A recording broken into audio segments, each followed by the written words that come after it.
क्या आप इनहेलर्स इस्तेमाल करने से डरते हैं? Hello everyone.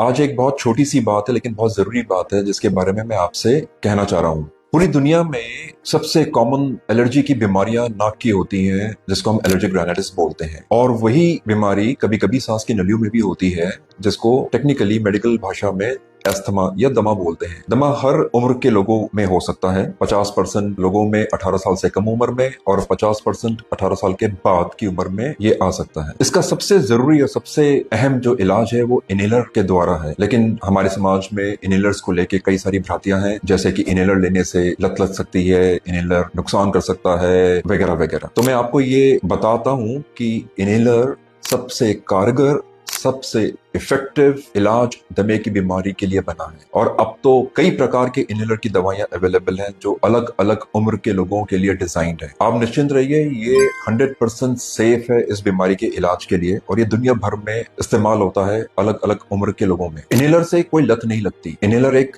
दवाई है, एक जरिया है जो बिना किसी साइड इफेक्ट्स के दमे की बीमारी को 100% कंट्रोल में कर सकता है। इनहेलर किसी भी उम्र में लेना सेफ है। इनहेलर प्रेगनेंसी में सेफ है। इंसान को कोई भी बीमारी उसके शरीर में निश्चिंत होके डॉक्टर द्वारा प्रिस्क्राइब्ड इनहेलर्स इस्तेमाल कर सकते हैं। कहने का मतलब ये है कि इनहेलर के लिए एक इंसान को बस सांस लेना जरूरी है और वो ले सकता है बिना किसी शंका के। लत और जरूरत दोनों में बहुत फर्क है। लत नशे की चीजों की लगती है, दवाइयां जरूरी होती हैं इलाज के लिए। अगर कोई शुगर बीपी का मरीज अपनी बीमारी को काबू में रखने के लिए और भविष्य में होने वाली कॉम्प्लिकेशन से बचने के लिए दवाइयां नियमित रूप से लेता है और बीमारी को काबू में रखता है, तो वो लत नहीं कहलाती, वो जरूरत कहलाती है। उसी प्रकार से इनहेलर भी जरूरत है, ये लत नहीं है।